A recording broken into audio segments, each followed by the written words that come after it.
안녕하십니까. 여러분과 함께 성장해가는 채널 성공학 개론입니다. 오늘은 세계 전기차 시장을 압도하고 있는 테슬라의 도전장을 내민 수소 전기차 회사 니콜라 모터스에 대해 알아보겠습니다. 지난달 6월 4일 미국 나스닥 시장에 상장을 했는데 며칠 만에 시가총액 300억 달러, 36조 원을 기록하기도 했었습니다. 이는 100년의 역사를 자랑하는 포드 자동차 시가총액 34조 원을 능가하는 놀라운 기록입니다. 더욱 놀라운 사실은 한 번 충전으로 2000km를 주행할 수 있는 수소 전기차 트럭을 내년부터 판매하겠다고 공개만 했을 뿐입니다. 차를 한 대도 판매 실적이 없는 완전한 스타트업 회사라는 겁니다. 도대체 니콜라는 어떤 회사이고 수소 전기차는 어떤 차인지 알아보겠습니다. 지난번에 우리나라 배터리 삼총사에 대해서 말씀을 드렸는데 모든 전기차는 전기를 동력으로 해서 움직인다는 공통점이 있습니다. 수소 전기차의 구동 원리를 알아보겠습니다. 수소 탱크에서 저장된 수소를 공급받아서 공기 중에 산소를 만나 전기를 만들어내고 그 전기의 힘으로 차가 움직입니다. 또 수소 전기차의 충전 효율성을 높이기 위해서 주변의 공기를 빨아들인 후 공기를 정화해주는 기능도 있기 때문에 가장 친환경적인 차라고 말할 수 있습니다. 반면에 순수 전기차는 발전소에서 만들어진 전기를 배터리에 충전시켜서 배터리의 힘으로 차가 움직입니다. 그래서 전기를 만드는 발전소가 필요하기 때문에 수소차에 비해서 친환경적인 차라고 말하기에는 상대적으로 부족함이 있습니다.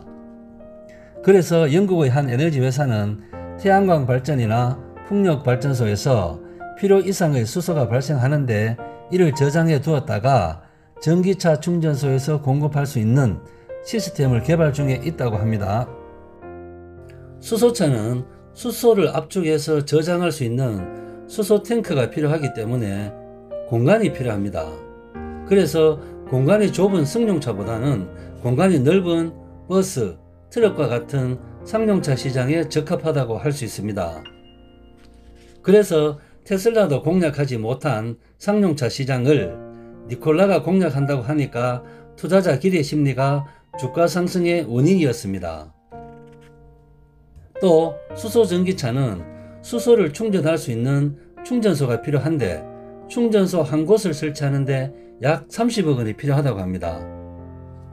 설치 비용뿐만 아니라 유지관리 비용도 엄청 많이 들기 때문에 수소 전기차 인프라를 구축하기 위해서는 제조사가 아닌 국가나 연방정부의 정책적인 로드맵이 필요하다고 합니다.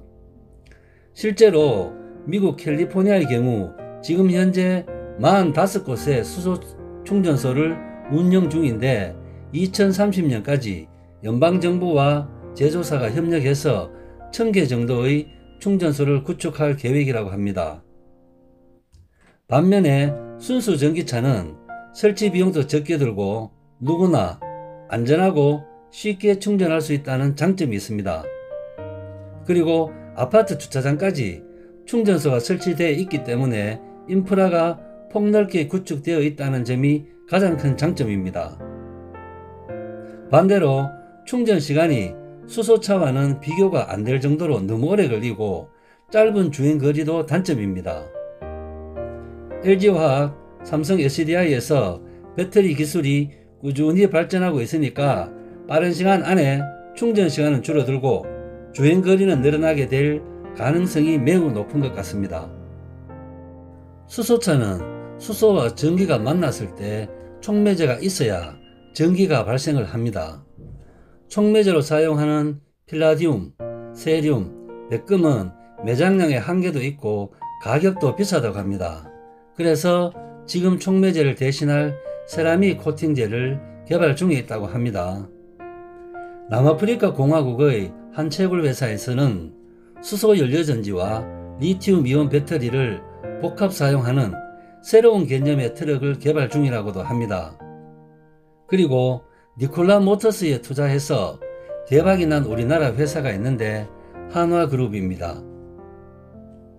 2018년 11월에 한화종합화학에서 600억, 한화에너지에서 600억, 총 1200억을 투자하고 니콜라 지분 6.13%를 가지고 있다고 합니다.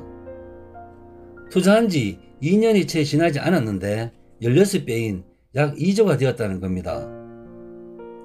한화그룹은 계속해서 니콜라 모터스와 공동으로 투자를 늘려갈 계획이라고 합니다. 니콜라의 주가 상승 원인을 알아보겠습니다. 첫 번째, 수소전기차의 상용차 시장 진입 가능성이 높아졌기 때문입니다. 트럭, 버스와 같은 상용차는 차량 자체 무게가 무겁고 고중량의 화물, 많은 사람을 태워야 하기 때문에 높은 출력이 필요합니다. 여기에 전기차 배터리, 리튬이온 배터리를 탑재하면 차량 무게가 급격히 늘어납니다. 반면에 수소차의 수소탱크는 비교적 가벼워서 상용차 시장에 적합하다고 합니다.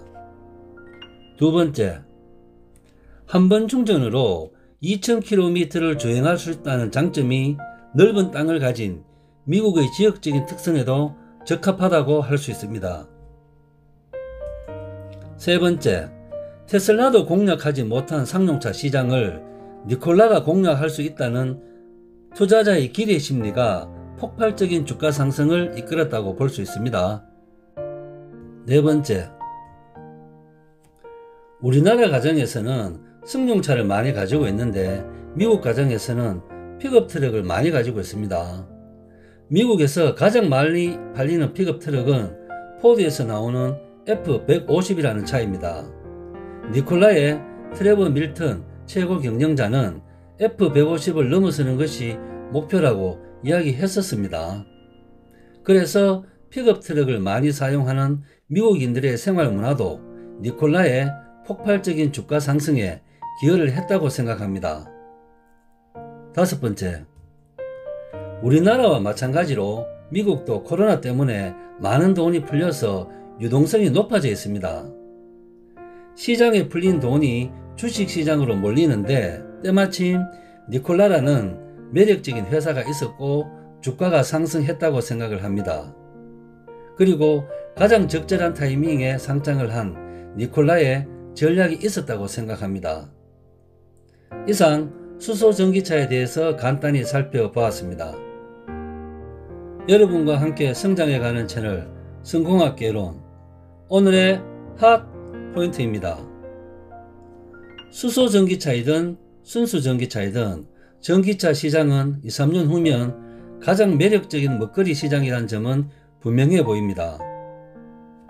니콜라 모터스에 직접 투자하기가 아직까지 리스크가 있다고 생각하시는 분은 한화그룹에 투자해 보시는 것도 좋은 방법이라고 생각합니다. 이상 마치겠습니다. 감사합니다.